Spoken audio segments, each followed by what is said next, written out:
여러분 반갑습니다. 안녕하세요. 목사님은 1부, 2부 다 계시네요. 예. 어, 어, 여러분 저는 우리 목사님 소개해 주신 대로 고려신학대학원 천안에 있는 고신척 신학대학원입니다. 그래서 성경을 가르치는 성경 선생입니다. 제가 오늘 더 사랑교회 오면서 기분이 좋았습니다. 왜냐하면 제가 더 사랑교회를 잘 몰라요. 모르는데 제가 이제 수지에 좀 살았습니다. 수지에 제가 천안에 내려가기 전에 제가 이제 신학교를 서울에 있는 신학교에서 재직을 했거든요. 그때 이제 풍덕천에서 한 8년 정도 살았는데 오랜만에 고향에 온 듯한 그래서 죽전 이마트와 신세계를 지나서 이제 왔는데 너무 반갑고, 또 우리 더 사랑교회를 제가 잘은 모르지만 우리 분당 우리 교회에서 건강한 교회를 세우기 위해서 이렇게 나오신 걸로 알고 있습니다. 그래서 제가 좋아하는 이 지역에서 또 여러분들이 건강한 교회를, 건강한 공동체를 세우기 위해서 애쓰시는 분들을 주 안에서 만나 뵙게 돼서 반갑고, 또 초대해 주셔서 감사합니다. 제가 우리 더 사랑교회를 잘 몰라서 어떤 말씀을 나누면 좋을까 싶어서 그냥 제가 좋아하는 말씀 나누려고 저 좀 이기적입니다. 예. 제가 좋아하는 말씀 나누고 싶어서 구약에서 제가 제일 좋아하는 부분 중에 한 이야기인 아브라함 이야기입니다. 아브라함 이야기를 좋아하는데 저는 아브라함 이야기 중에서 특별히 아브라함이 못난 이야기를 좋아합니다. 저는 개인적으로 하나님께서 이 아브라함의 못난 모습, 우리 잘 아는 이야기잖아요, 그죠? 자기 아내를 누이라고 속이는 굉장히 못난 모습인데, 하나님이 아브라함 이야기를 우리에게 들려주시면서 이 부분을 들려주셔서 참 감사해요. 만약에 하나님께서 아브라함을 우리에게 소개시켜 주면서 아브라함이 네 폰토 친척 아비 집을 떠나라, 그러니까 아브라함이 떠나잖아요. 네 아들 이삭을 바쳐라, 아브라함이 바치잖아요. 이 이야기만 적어놨으면 그래도 제가 하나님을 믿고 감사하며 살았겠지만 좀 많이 자신이 없었을 것 같아요. 근데 하나님이 아브라함도 못났었다라는 걸 보여주면서 못난 나도 희망이 있구나, 못난 나에게 희망이 있는 것은 나 때문이 아니라 못난 나 안에 계신 하나님 때문이구나. 그래서 저는 이 이야기를 좋아해요. 여러분은 어떤지 모르겠는데 저는 좋아합니다. 그래서 제가 좋아하는 이 이야기를, 못난 아브라함의 그 하나님 이야기를 오늘 같이 한번 여러분에게 나누고 싶어서, 그래서 오늘 우리가 하나님을 다시 한번 주목하고 생각하는 복된 주일이 되었으면 좋겠습니다. 여러분, 하나님이 우리가 아는 대로 일찍이 아브라함에게 나타나서 내가 너에게 땅도 주고 자식도 주고 복도 준다고 약속하셨습니다. 아브라함이 그 약속의 말씀을 믿었어요. 믿고 떠나고 따라왔습니다. 그런데 오늘 본문에 따르면 약속의 땅에 기근이 찾아왔습니다.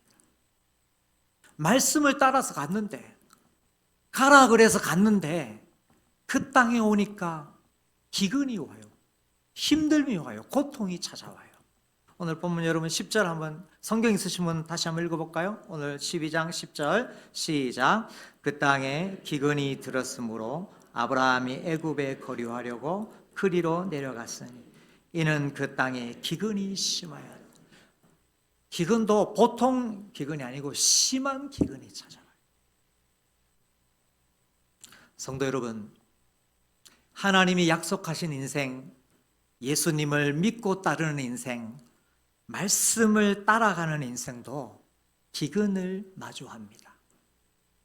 고통이 없는 인생이란 이 세상에 존재하지 않고, 약속의 자녀인 그리스도인들도 고통을 만납니다.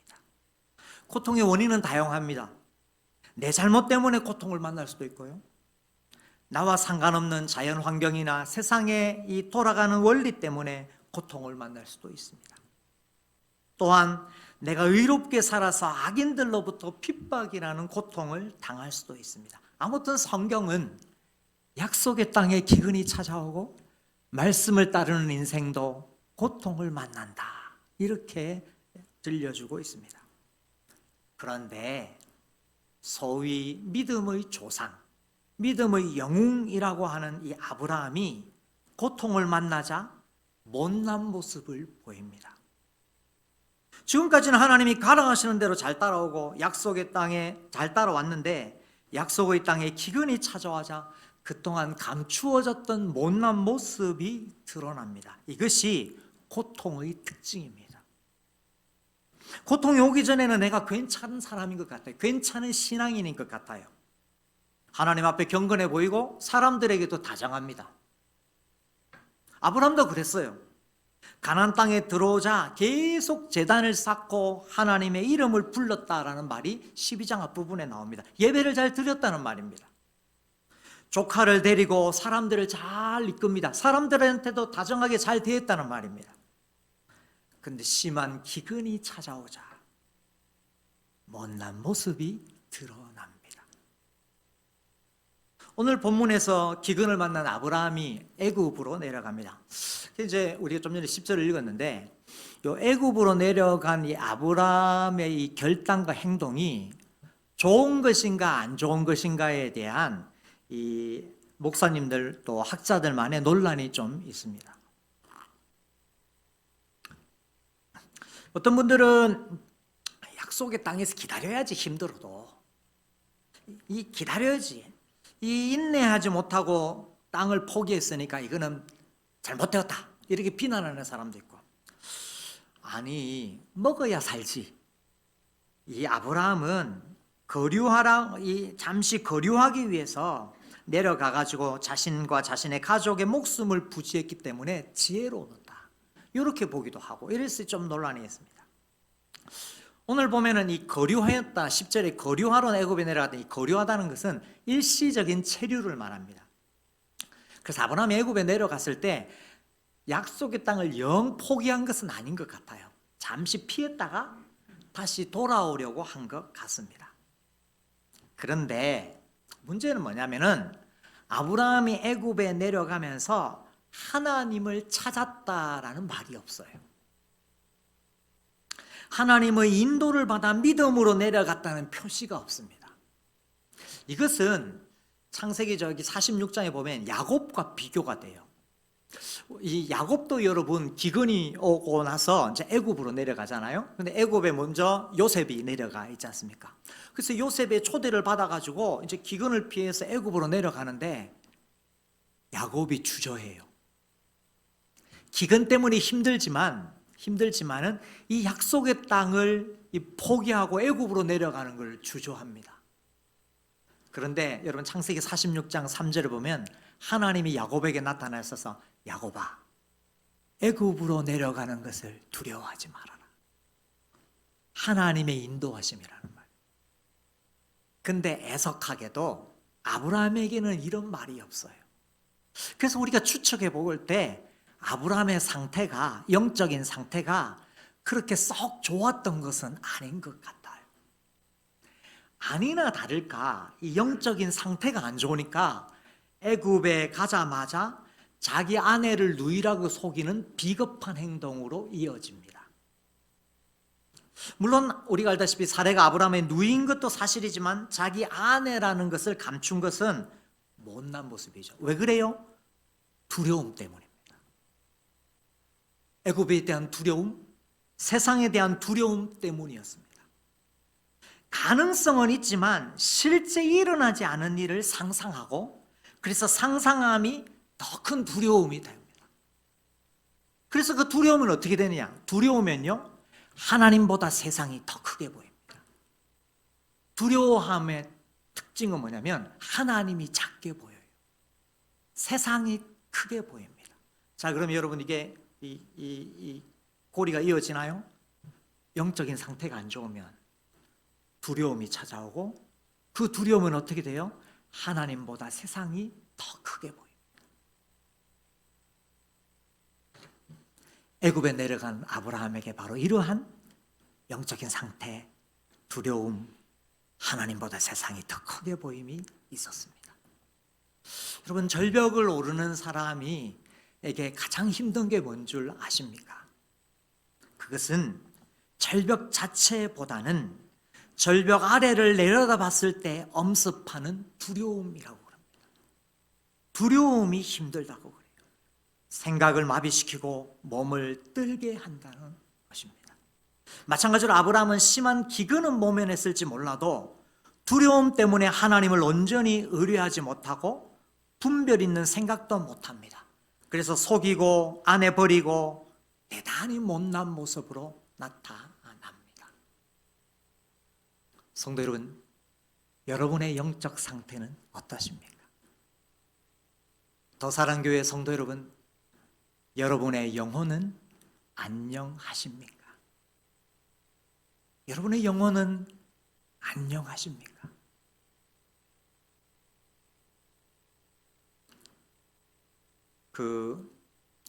여러분, 우리가 코로나를 이제 조금 한풀 꺾여서 이제 뭐 마스크를 다른 곳에는 자유롭게 벗기고 이렇게 합니다. 우리가 여러분 그 코로나가 감염되었을 때 감염 여부를 검사를 합니다. 그죠? 외부에 의해서 검사받기도 하고 또 자체적으로 검사받기도 하고 PCR도 하고 다 해보셨잖아요, 그죠? 예? 콧구멍에 넣어보셨죠? 예, 넣어보기도 하고 스스로 넣기도 하고 자가 진단. 그래서 저는 저의 영적 상태를 진단하는 것을 한번 해보는데요. 종종 해봅니다. 스스로도 나 자신을 돌아보고 내 마음이 왜 이럴까? 내 속사람이 요즘 왜 이럴까? 이렇게 해보기도 하고 그리고 저는 주로 저의 영적 진단을 누구한테 맡기냐면 제 아내에게 맡깁니다. 거의 백발백중이에요. 제 아내의 거의 영적 PCR입니다.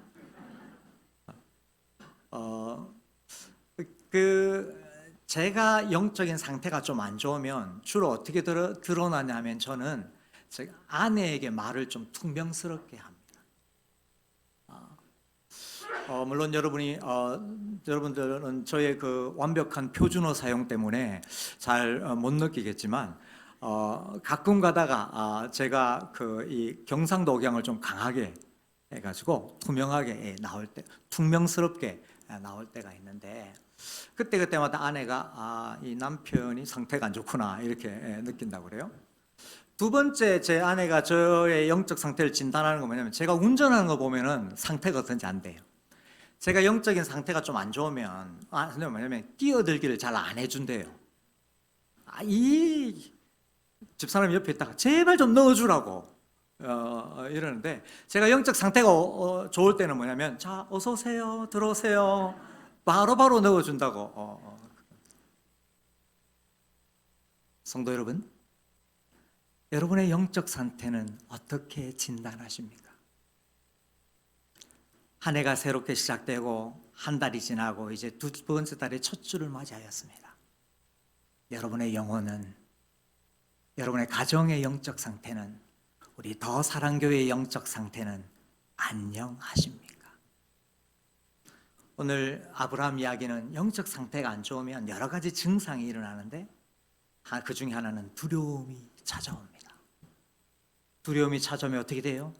하나님보다 세상이, 하나님보다 사람이 더 크게 보입니다. 오늘 본문은 우리에게 그러한 우리의 마음, 그러한 우리의 눈을 다시 하나님께로 돌리게 합니다. 그래서 저는 오늘 본문이 너무 좋아요. 그렇지 않으면 자꾸 아브라함이 크게 보이고요, 바로가 크게 보이고요, 사람이, 세상이 크게 보입니다. 오늘 본문에는 아브라함의 못난 모습을 보면서 여러분이요, 아브라함이 아니다, 바로의 실패를 보면서 바로도 아니다, 아브라함이 하나님이고 바로를 그렇게 작살내시는 하나님이다. 하나님께로 너의 시선을 다시 돌리라. 이게 이제 이러한 말씀을 오늘 본문에서 우리에게 하고 있습니다. 그래서 오늘 이 못난 모습, 그 다음에 이 하나님 이야기, 이걸 이제 쭉 하려고 하는데요. 여러분, 이거 지금부터 이제 제가 하는 이야기는 오늘 설교의 본론은 아닙니다. 사이드입니다. 사이드인데 그래서 지금 하는 이야기는 안 들으셔도 돼요. 그래서 딴 생각하실 분들은 지금 하십시오. 그래서 집에 지금 빨래 해야 되는 거, 그다음에 가서 무슨 설거지 쇼핑해야 되는 거 지금 생각하십시오. 그리고 나중에 다시 본론으로 돌아올 때는 제가 돌아오라고 제가 말씀드릴 겁니다. 무슨 이야기를 하려고 하냐면은 이게 요 본문을 할 때 본론은 아닌데 많은 사람들이 요 본문을 읽을 때마다 궁금해하는 게 뭐냐면은 지금 이때가 애굽으로 내려갈 때 아브라함의 나이가 75세고 사레의 나이가 65세거든요. 근데 아브라함이 사레의 아리따움을 걱정해요. 그 다음에 애굽의 고관들과 바로가 다 사레의 아리따움에 뿅 가요. 그래서 이제 65세인데 도대체 그 비법이 뭔가에 대해서 오늘날 많은 미모 연구가들이 연구를 하고 화장품 회사에서 연구를 하고 이런 연구한다는 소식은 전혀 없는데 그래서 지난 2000년 동안 여러 학자들이 성경 연구가들이 여기에 대해서 설명을 했는데 아직 만족할 만한 합의에 이르지를 못했어요. 그래서 여러 지금 설명들이 있습니다. 예를 들면은 이런 거예요. 이때 75세, 65세인데 나중에 아브라함이 175세에 죽거든요. 사레는 127세에 죽어요. 그래서 이제 오늘날의 평균 연령과 그 당시의 평균 수명과 그 당시의 평균 수명을 이제 비교해 봤을 때 사레 65세는 오늘날로 말하면 30대 후반에서 40대 중반 정도 나이가 된대. 그래도 시원하지가 않아요. 30대 후반, 40대 초중반이라도 그래도 시원치가 않아요. 이게 걱정을 해야 되는데 이게 시원치가 않아요. 그 다음에 또 어떤 이야기가 있냐면 그 당시에는 오늘날에 비해서 자연 환경이 좋고 물도 좋고 공기도 좋고 그 다음에 이 사레가 아직 출산과 육아를 하지 않았기 때문에 이게 이제 나이도 적은데다가 출산 육아 벌써 사람을 늙게 만들잖아요. 2부 예배는 다들 괜찮으시네. 1부 예배 때는 고기를 절레절레 흔들더라고요. 하여튼 그러니까 출산 육아 안 하고 잘 먹고 잘 마시고 이러니까 좀 낫지 않겠냐 이런 주장도 있고요. 또 다른 주장은 뭐냐면 고대 근동 사회에서는 미의 기준이 달랐기 때문에 사레의 아리따움은 좀 기준이 달랐기 때문에 생겼을 수도 있다. 예를 들면 이제 우리나라는 지금 이제 미의 기준이 굉장히 서구화되어 있지 않습니까? 근데 여러분 북한만 가도 좀 이렇게 통통한 사람들이 미인이라고 이렇게 북한의 아나운서들도 대부분 좀 통통하고 그렇지 않습니까? 북한 그리워하는 분 두세 분 계시는 것 같은데 남한이 좋습니다. 남한이 좋아요. 또 예전에 중국에는 발이 작아야 미인이라고 그렇게 시대마다 나라마다 미의 기준이 조금씩 다른 것 같은데 이 당시 고대 근동에서는 뭐냐면 시력이 좋아야 미인이라고 했다고 합니다. 시력이 좋은 것들. 여러분 나중에 뒤에 가면은 창세기 26장 뒤에 가면은 야곱의 부인이 레아와 라헬인데 거기 보면 뭐냐면 라헬은 아름답고 예쁘고 레아는 시력이 약했다 이렇게 되어 있어요. 야곱은 아름답고 레아는 안 아름답고 이렇게 하지 않고 예쁜 것과 시력이 약한 것을 이렇게 대조시키고 있어요. 왜 그러냐면은 이 시력이라는 게 이게 중근동 사회에서는 베일을 쓰고 천 내려가는 게 있지 않습니까? 그죠? 베일을 쓰고 여인들이 생활을 했기 때문에 시력이 좋아야 일상생활이나 나머지 모든 사회생활, 그다음에 가정생활을 잘 할 수 있거든요. 그래서 시력이 여성의 미의 중요한 기준이었다고 그래요. 좀 시원하십니까? 하여튼 아직까지 학계에서 합의를 이루지 못했어요. 이런저런 설명들이 있습니다. 아무튼 사레는 당시 기준에서 외모와 자태가 유달리 아리따웠던 것 같아요. 바로가 아브라함을 후대하고 양과 소와 노비와 암수 나귀와 낙타를 주었어요. 결혼 지참금을 줬다는 말이죠. 그리고 바로의 궁으로 끌고 들어왔다 그래요. 혼례 예식을 치른 것 같습니다. 못난 아브라함 때문에 여러분 이제 자 돌아오십시오. 자 돌아오셔야 돼요. 이제 계속합니다. 못난 아브라함 때문에 주변 사람들이 고통을 받습니다. 오늘 여러분 오늘 읽은 본문에 보면 사례는요 한마디도 하지 않아요. 사례가 말이 없어요. 이보다 더 비참한 여인이 어디 있을까 싶습니다. 남편에게 버림받고 이방 남자에게 다시 시집을 가야 하는 상황입니다. 고통받기는 바로와 그의 가족도 마찬가지입니다. 잠시 후 말씀드리겠습니다만 아브라함의 말만 믿고 사례를 데려왔다가 큰 코 다칩니다. 이와 같이 못난 아브라함 때문에 아브라함도 사례도 그리고 다른 사람들도 고통을 당합니다. 이것이 영적 상태가 안 좋을 때 나타나는 특징이에요. 상태가 안 좋으면 두려움이 찾아오고 하나님보다 세상이 더 크게 보이고 주위 사람이 고통입니다. 그런데 거듭 말씀드리지만 하나님이 이것을 더 이상 지켜보고만 계시지 않았습니다. 하나님이 자신의 약속의 백성, 믿음의 백성, 그리스도의 백성에게 개입하시고 나타나셨습니다. 그들의 고통을 그대로 버려두지 않으시고 개입하셔서 다시 하나님을 주목하게 하셨습니다. 제일 먼저 바로와 그 집에 재앙을 내리셨습니다. 여기서 재앙이라는 것은 피부질환과 전염병을 말합니다. 바로에게 재앙을 내려 아브라함과 사례를 지키셨습니다. 사례의 몸에 다른 남자가 손대는 것을 허락하지 않으셨습니다. 12장 3절의 성취입니다. 너를 축복하는 자에게 내가 복을 주고 너를 저주하는 자에게 내가 저주하리라. 하나님께서 이 약속을 지키셨습니다. 또한 사례의 몸을 통해서 약속의 자녀를 주시기로 작정하셨기 때문에 하나님께서 사례를 바로로부터 지켜주셨습니다. 이 아브라함의 잘못인데도 불구하고 하나님은 자신의 약속 때문에 자신의 언약 때문에 그의 자녀를 지키신 것입니다. 아브라함은 애굽에서 가장 수치스럽고 못난 상황에서 언약의 하나님, 자신의 약속하신 것을 지키시는 하나님, 신실하신 하나님을 만난 것입니다. 아브라함이 은혜를 만난 것입니다. 아브라함이 잘못했는데, 여러분 참 우리 하나님 놀랍지 않아요? 내가 잘못했는데 하나님은 그 잘못마저도 하나님께서 나에게 복이 되게 하십니다. 얼마나 감사한지 몰라요. 여러분 오늘 본문을 보십시오.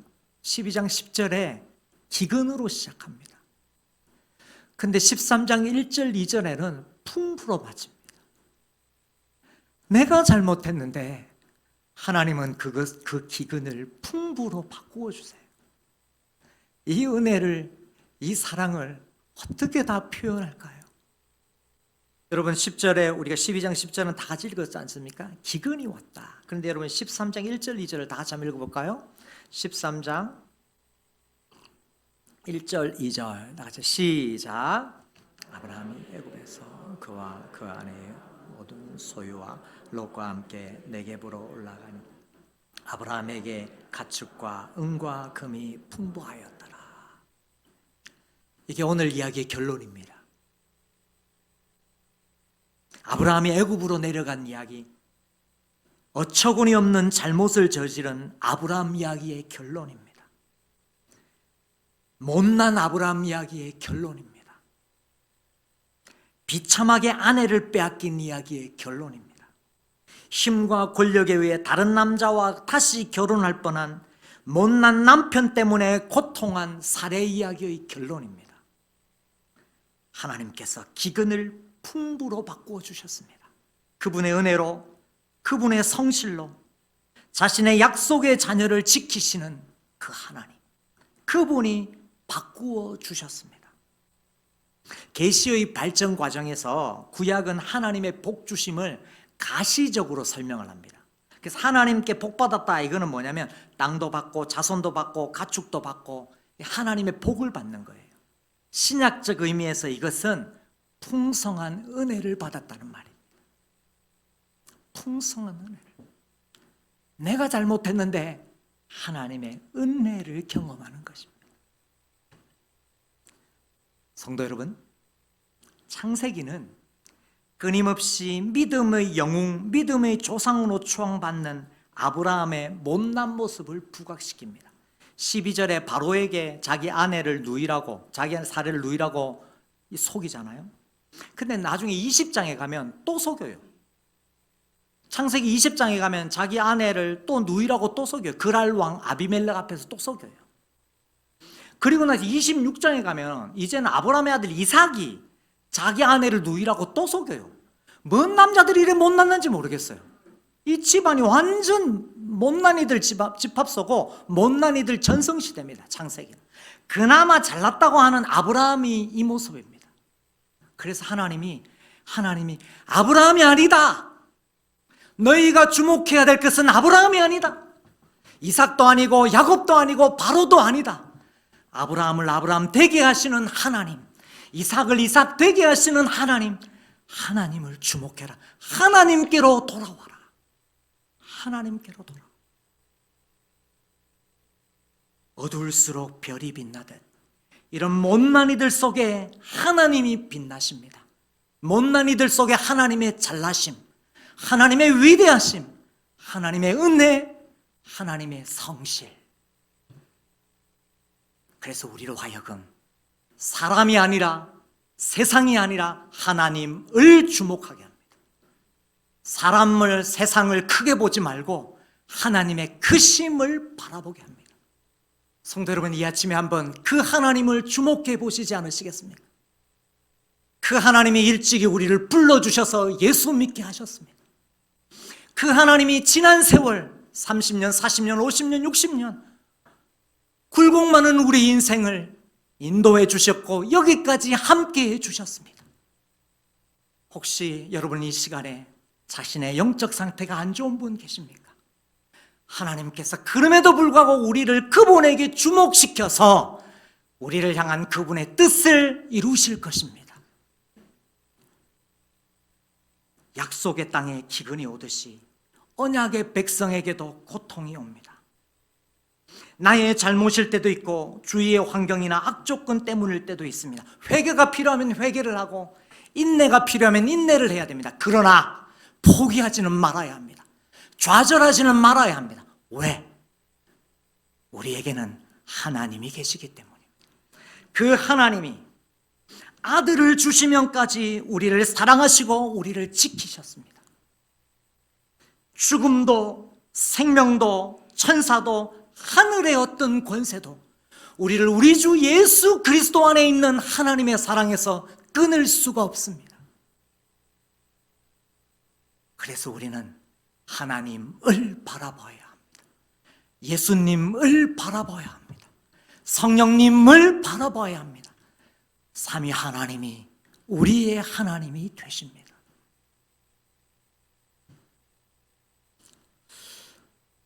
이런 하나님을 바라보시며 믿음의 사람으로 살아가는 복된 성도들이 되시기 바랍니다. 아멘. 보통 제가 이제 설교를 여기서 마쳐요. 보통 제가 이제 설교를 여기서 마치는데, 제가 이제 그 사랑교회 설교하러 갔으면 여기서 마쳤을 건데, 더 사랑교회라서 더 좀 해야 될 것 같아요. 그래서 조금만 더 하겠습니다. 조금만. 여러분, 저도 이후에 일정이 있어요. 예. 이렇게 우리로 하여금 하나님을 주목하게 한 다음에 하나님이, 그런 하나님을 주목하고 하나님의 은혜를 받은 사람이 어떻게 살아야 하는지 우리에게 하나의 표시를 해줍니다. 안내를 해주는데, 그게 오늘 본문 뒤에 나오는 이야기입니다.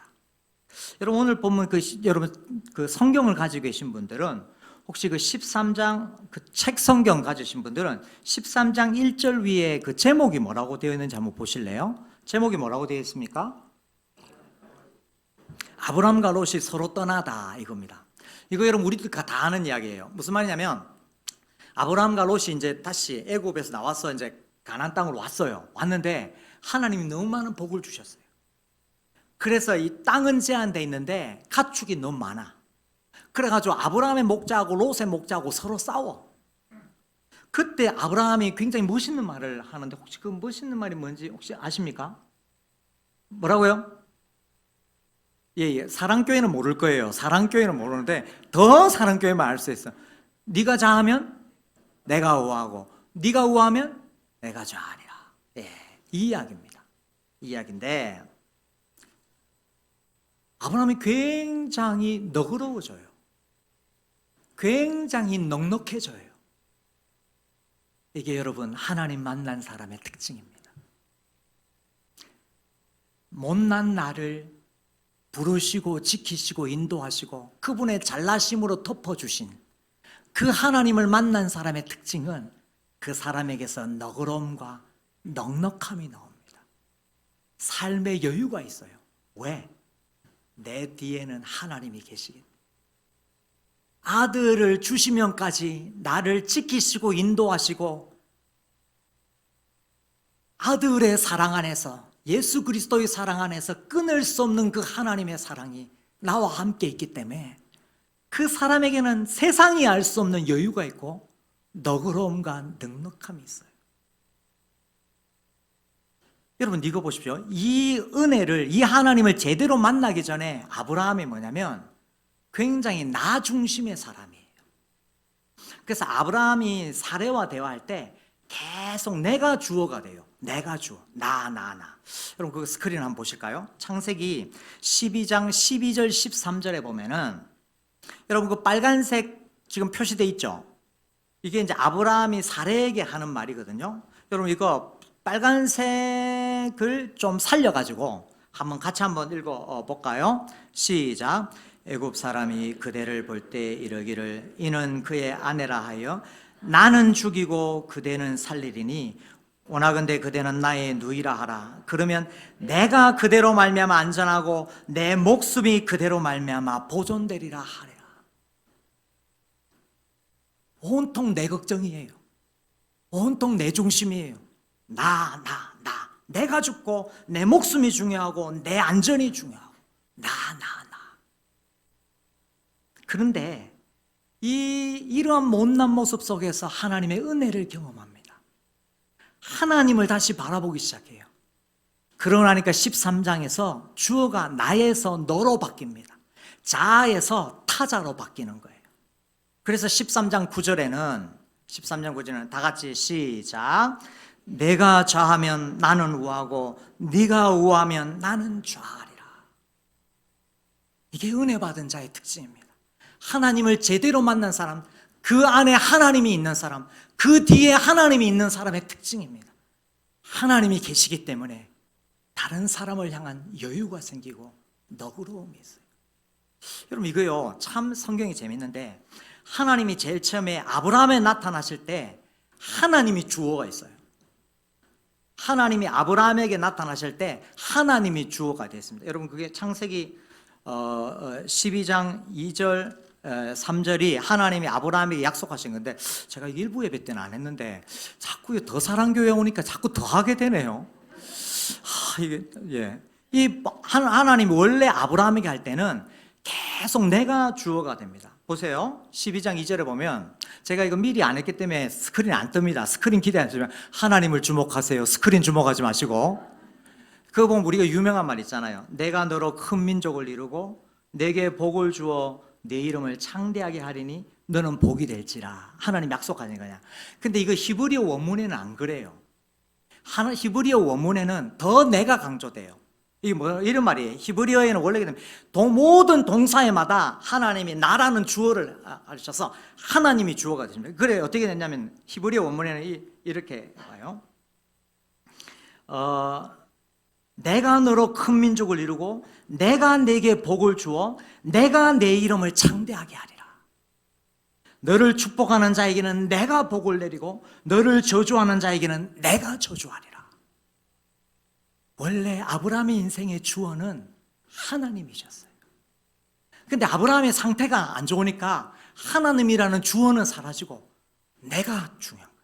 아브라함 내가 내 안전, 내 목숨, 내 생각, 내 비전, 내 주장, 내 의견, 나가 중요한.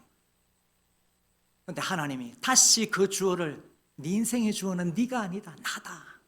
그래서 못난 아브라함에게 다시 한번 하나님께서 나타나셔서 하나님께서 기근을 풍부로 바꾸어 주셨어요. 하나님이 주어라는 것을 보여주셨어요. 하나님 주어를 만나니까 아브라함이 뭐예요? 삶 속에서 내가 아니고 너가 주어인 걸로 바뀝니다. 네가 좌하면 내가 우할게. 네가 우하면 내가 좌할게. 괜찮다. 그리고 속으로 말합니다.